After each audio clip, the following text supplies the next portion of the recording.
above the world so high, like a diamond in the sky. When the blazing sun is gone, when the nothing shines upon. Dead Space as a franchise is often considered to be some of the best horror games ever to be made. Or at the very least, that's the accolade I remember from the peak of the game's popularity during the late O's and early 10s. The original Dead Space was the 20th highest rated game by Metacritic in 2008, which doesn't sound particularly impressive until you see that it was up against games like Left 4 Dead, Brawl, Metal Gear Solid 4, and GTA 4, and was out of 615 games rated by Metacritic that year. This was followed up by books, animations, an amazing sequel in 2011, spin-offs that tied into the series, a not-so-amazing sequel in 2013, and a cult following that persisted for years after the series died off. But today, we're not going to be looking at the original game from 2008 by Visceral Games. Instead, we're going to be taking a dive into the 2023 remake by Motive Studio, and see all the ways they were able to incorporate not only the lessons learned from the original game, but also the transitive media, lore, and world-building of its sequels. Spoilers, obviously, for the Dead Space franchise. Without further ado, let's get into it.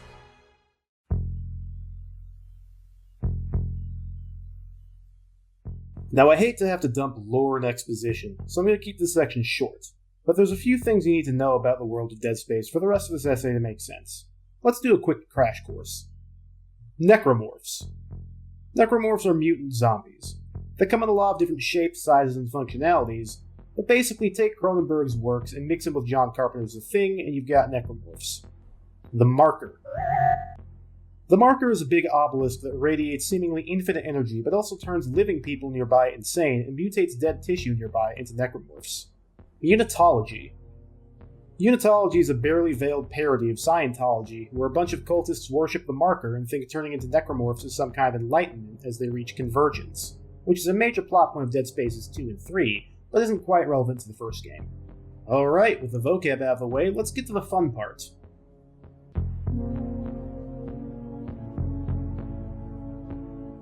Let's start things off with the first and most obvious change that Motive made to the original story. The main game's protagonist, Isaac Clarke. Isaac Clarke is one of the kings of the 7th generation, up there with the likes of Gordon Freeman, Commander Shepard, Nathan Drake, and Desmond Miles. He also has the added benefit of being a character with a cool suit of exo-armor, which also slaps him into the category of people like to associate with Doom Guy, Master Chief, and Samus Aran. All around, he's a pretty popular guy. What makes him a character and not just a faceless vehicle for the player, though, comes not from his 2008 debut game, but from its sequels, most notably Dead Space 2. See, in Dead Space 2 and 3, Isaac Clarke was voiced by and modeled after American film actor Gunnar Wright, which is now by far his most famous role. However, in the original game, Isaac Clarke was unvoiced outside of grunts and breathing, and his face was modeled after a different guy, Max Shapi, whose hair and eye colors made their way onto Gunnar Wright's head for Dead Space 2 and 3, as a way of maintaining some level of design consistency between recasts. Now, unnamed vessels for the player is a common technique used in games. Take the aforementioned Gordon Freeman, for instance. Yeah, they market him as a badass, and members of the Half-Life community like to retroactively give him characterization today, but he's not really a character, past a few mentions of his times before the events of Half-Life. He has no family, he has no past relationships, and he has no thoughts of his own.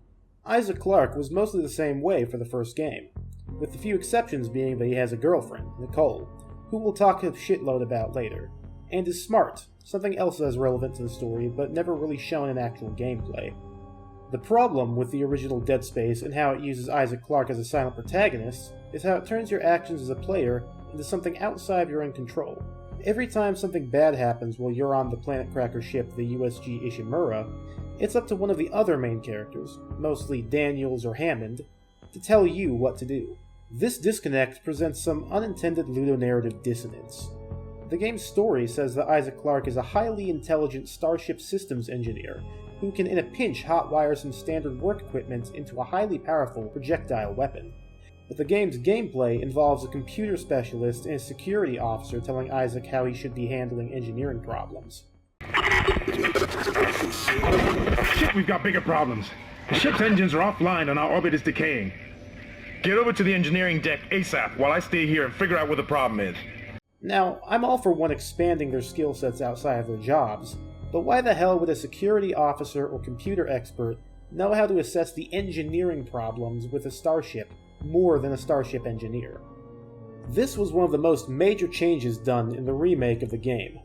Isaac Clarke no longer gets told what to do for every single mission. Instead, a problem occurs, Daniels or Hammond contact Isaac and tell him what happened, and Isaac himself verbally considers the problem, then comes up with a solution on the fly. Okay. Isaac, I'm here. What the hell's happening? the computer says the Ishimura's engines are offline. We're on a decaying orbit toward Aegis 7. Oh god. I have to get to engineering. There's no time. That tram station's offline. Unless... Here. Head back to the flight deck. I'll guide you from there. If this damage report's right, there's a shortcut to engineering. This change of flow recontextualizes Isaac as the actual badass of a character that the original game suggests him to be. Instead of just following orders constantly, Motive's changes put the power into the player character's hands himself, thereby influencing how the player feels about their own intelligence. The addition of a voice to Isaac Clarke also gives him the opportunity to, as a character, show more emotion over what's happening. Remember when I mentioned how this video was going to be full of spoilers for the Dead Space series? Well, here's your reminder warning now, because now I'm going to start spoiling big plot points and character deaths. When comparing Security Chief Zach Hammond's death in the original game versus his remake, it's almost comical how video gamey Isaac Clarke is in the original versus the remake. Isaac! Over here! I've been trying to reach you. My comm was out. The gun is singularity code. That's our singularity code. Get that code to zone! Don't wait for me! Oh, fuck me! Ah!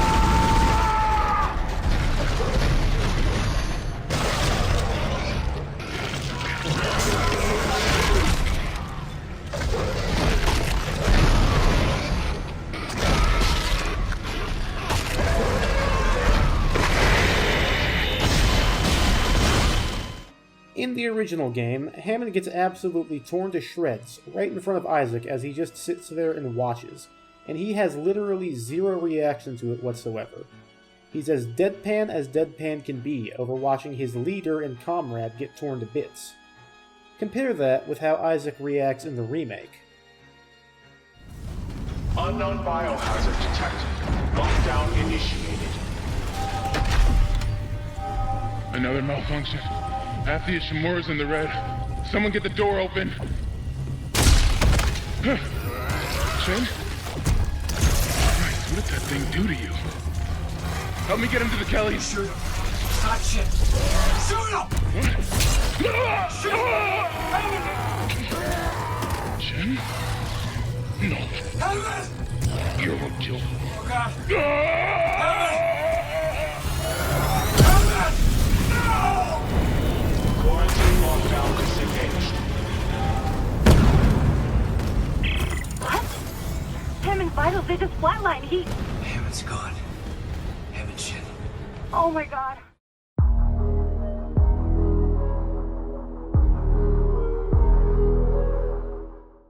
Let's talk about Isaac Clarke's girlfriend, Senior Medical Officer Nicole Brennan. Nicole Brennan is a major character to Isaac's story, being the main reason for him joining the emergency maintenance team to board the USG Ishimura in the first place. Throughout the entirety of the game, Isaac's main goal, other than fixing the ship so they can get off of it, is to find and rescue Nicole. This is how it was in the original game, and this is how it is in the remake. Major spoiler for the whole game coming up now. You ready? Yeah. Nicole is dead. She's been dead the entire time. The last thing Isaac gets from her is a video message of her telling him how everything's falling apart on the Ishimura. But what isn't revealed until the end of the game is that Isaac's been suppressing the end of the video the entire time. This time, watch to the end. Isaac, it's me. Oh, I wish I could talk to you. I'm sorry. I'm sorry about everything. Strange. Such a little thing. Why can't I see you again, Isaac? I loved you. I always loved you.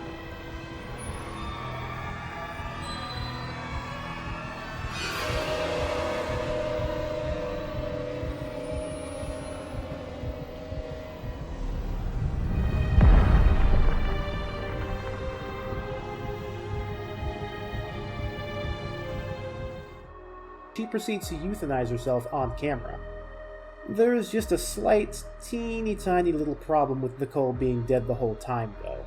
See, partway through the game, Isaac finds Nicole just on the other side of a catwalk, where he has to defend her from necromorphs while she works on opening a door for him. It's never explained how this section in the original game happens, considering that Nicole is dead the entire time, and Isaac is just suffering from marker-induced hallucinations.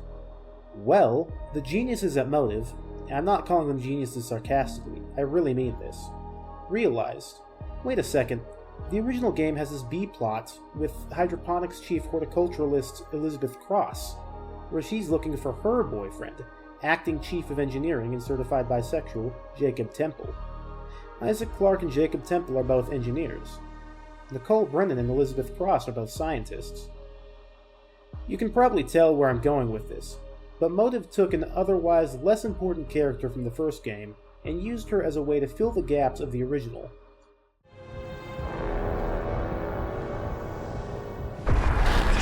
She's Elizabeth Cross, that scientist from hydroponics. You both saw what the marker wanted you to see. Jacob Temple for her, and Nicole for you.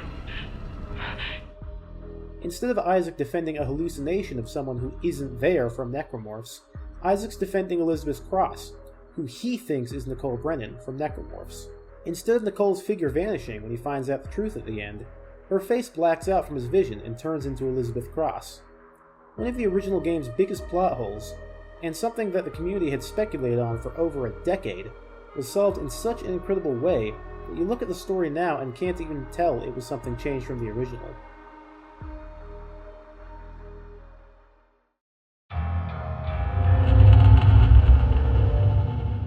One of the big problems that people tend to have with remakes is how far they stray from their original versions. Take the Resident Evil series, for instance. Resident Evil 1's remake was as faithful as you can get. Resident Evil 2's remake took some creative liberties.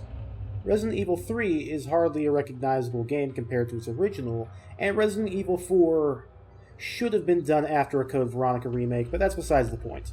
Point being, many fans, including myself, were very hesitant to be optimistic about Dead Space Remake after it was announced, simply due to the nature of game remakes. Some people were worried that would tarnish the original. Thankfully, however, Motive's developers were just as passionate about the game as their fanbase, and the result of their hard work is a game that not only makes the mark to put it on the same level as the original, but all the weakest parts of the first game were combed over with a fine-tooth comb in order to bring them up to modern game standards. So let's talk about that. First off, we have Dead Space's numerous zero-gravity sections. As one could imagine, being on a space station that's falling apart leads to gravity failing from time to time. This is how it was in both the original game and in the remake. However, the way that the players navigate said zero-gravity sections is radically different. In the original game, zero-gravity was navigated by aiming at a particular spot and jumping to it. Basically, it was point-to-point navigation, which worked fine for the game, but was certainly weaker than the sequel, which introduced full-motion, three-dimensional zero-gravity travel. Dead Space Remake takes after Dead Space 2 and 3's way of navigating zero-G, redesigning sections of the game that were initially sluggish in the first game into better-feeling areas with better movement and controls. It's usually hard to call things objective upgrades from their original versions, but I'd absolutely say that this is one such instance where the design feels much better. Also, zero-gravity basketball. Let's just say I'm quite the Z-baller. The next big change that I want to talk about is how the team tackled what is generally considered to be the weakest part of the original game, the asteroid defense system. For context, partway through the game, it's discovered that the ADS on the Ishimura is no longer functional, meaning that the asteroid belt created from pulling a chunk of the planet off is now quickly hurtling towards the ship, and if it's not recalibrated manually, the entire ship will be destroyed. Now, in the original game, the section seats Isaac down on a cannon and forces the player to manually aim and fire at a bunch of asteroids. It's very tedious, hardly functions, causes a huge time sink for every death, and all in all just feels sort of bad to play. So, how did Motive tackle this beast of a section? Well, the answer is simple. Throw it out and start fresh.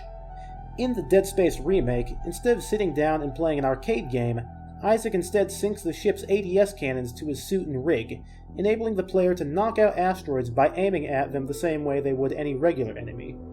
However, Motive didn't just stop at having the player shoot some rocks, because that would be boring and arbitrary. Instead, the player is tasked with exiting the Ishimura into space and manually recalibrating each individual ADS cannon by hand, all the while needing to pay attention to how much oxygen he has left, and avoiding necromorphs that are attacking the player the entire time as well. They turned a boring sit-down section into a high-stakes, high-octane fight, where the wrong steps could lead to suffocation, lacerations by necromorphs, getting hit by one of the oncoming asteroids, or not paying close enough attention and letting the Ishimura get destroyed. So there we have it, folks. In my professional opinion, did Motive fill the shoes of Visceral Games and create a game that stands up to the status of the original? Yes! All that and then some.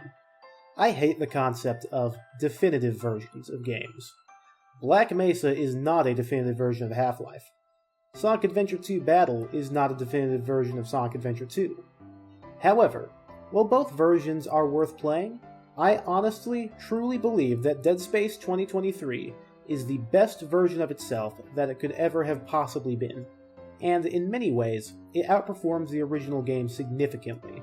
It even has a seal of approval from developers of the original game, who were just elated to see all the ways that parts of their expanded universe were retroactively added into the story of the original game. I could easily write about another hour or so worth of stuff here, going into every little tiny detail the devs hid in the remake. I could talk about all the little mentions of characters and places and ideas from the second and third games, the way more sequences were created for characters that only add to the overarching storyline, the ways that Gunnar Wright gives 110% into his character, and all the little tiny things that were absolutely not needed, but gave the game just that much more polish, like how Isaac's facial animations with his helmets off changed depending on his health. However, because this is a class assignment, it would be rude of me to take my peers' time away from them so I can rant about things like hidden cutscenes and foreshadowing for the second game, so I'm just gonna go ahead and call it here. Now, under normal circumstances, this would be the part of the video where I tell you guys to like, subscribe, comment, blah blah blah, yada yada yada, but because this is actually a video project for school, I'm not quite sure how appropriate that would be.